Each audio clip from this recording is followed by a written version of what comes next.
Orang pintar kebanyakan ide dan akhirnya tidak satupun yang jadi kenyataan.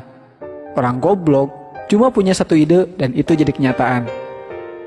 Orang goblok sulit dapat pekerjaan, akhirnya buka usaha sendiri.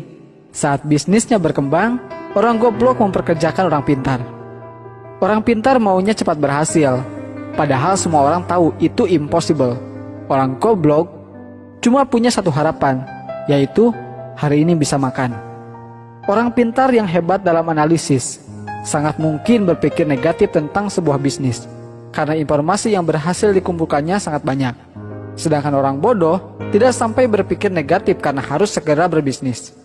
Orang pintar berpikir aku pasti bisa mengerjakan semuanya. Sedangkan orang bodoh menganggap dirinya punya banyak keterbatasan sehingga harus dibantu orang lain. Orang pintar menganggap sudah mengetahui banyak hal, tetapi seringkali melupakan penjualan.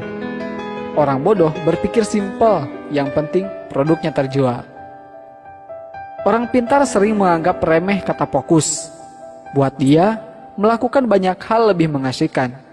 Sementara orang bodoh tidak punya kegiatan lain kecuali fokus pada bisnisnya. Orang pintar merasa gengsi ketika gagal di satu bidang sehingga langsung beralih ke bidang lain ketika menghadapi hambatan. Orang bodoh seringkali tidak punya pilihan kecuali mengalahkan hambatan tersebut. Orang goblok itu gak banyak mikir, yang penting melangkah. Orang pintar belajar keras untuk melamar pekerjaan. Orang goblok itu berjuang keras untuk sukses agar bisa bayar pelamar kerja. Banyak orang tanya, bisnis apa yang bagus?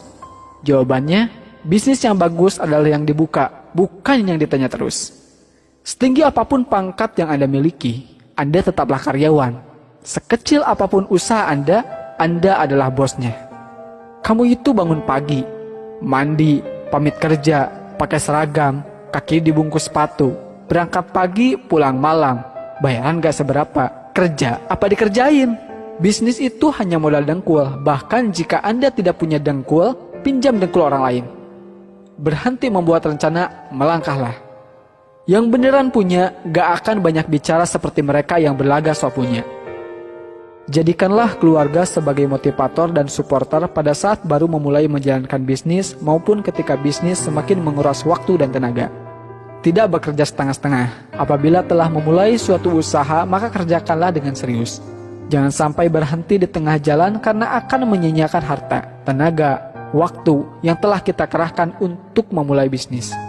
Kegagalan adalah bumbu kehidupan. Kegagalan membuat kita bisa menjadi manusia yang tangguh. Kemauan harus dilandasi dengan tekad yang bulat dan harus berani dalam mengambil peluang yang ada. Saya bisnis cari rugi.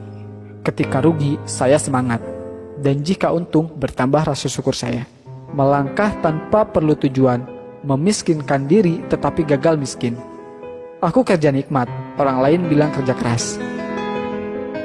Banyak orang bilang saya orang gila, hingga akhirnya mereka dapat melihat kesuksesan saya karena hasil kegilaan saya. Sekolah terbaik adalah sekolah jalanan, yaitu sekolah yang memberikan kebebasan kepada muridnya supaya kreatif. Seorang pintar sekalipun tetap berperilaku bodoh dengan mencampur adukan keuangan pribadi dan perusahaan. Urutan kerja diurut berdasarkan prioritas, sehingga tidak ada pekerjaan menumpuk di akhir-akhir. Dengan mengingat Allah, hati menjadi tenang. Dalam segala aktivitas kita, maka akan bernilai ibadah. Banyak orang bodoh yang banyak mengandalkan semangat dan kerja keras plus sedikit kerja cerdas, menjadikannya sukses dalam berbisnis. Di lain sisi, kebanyakan orang pintar malas untuk bekerja keras dan sok cerdas. Orang pintar belajar keras untuk mendapatkan ijazah dan secepat mungkin melamar pekerjaan. Orang bodoh berjuang keras secepatnya mendapatkan uang agar bisa membayar pelamar kerja. Orang pintar mikir ribuan mil, jadi terasa berat. Saya enggak, cuma melangkah saja. Ngapain mikir, kan cuma selangkah. Orang pintar beranggapan untuk berbisnis perlu tingkat pendidikan tertentu. Orang bodoh berpikir, dia pun bisa berbisnis. Orang pintar berlogika sehingga bermimpi sesuatu yang secara logika bisa dicapai. Orang bodoh tidak peduli dengan logika. Yang penting dia bermimpi sesuatu sangat besar, bahkan sesuatu yang tidak mungkin dicapai menurut orang lain. Rencana itu cuma berlaku buat mereka yang belajar manajemen dari A, B, C, D, sampai Z. Padahal dalam bisnis tidak ada yang seperti itu. Bisnis tidak mungkin lurus dan runtut saja. Tapi sayangnya, di sekolah kita sudah terlalu sering diajarkan bikin rencana. Padahal rencana itu racun, bencana. Kemauan harus dilandasi dengan tekad yang kuat dan harus berani dalam mengambil peluang yang ada. Ilmu memang berserakan di mana-mana di seluruh muka bumi ini. Jauh lebih banyak dibanding yang ada di dalam gedung sekolah atau kampus.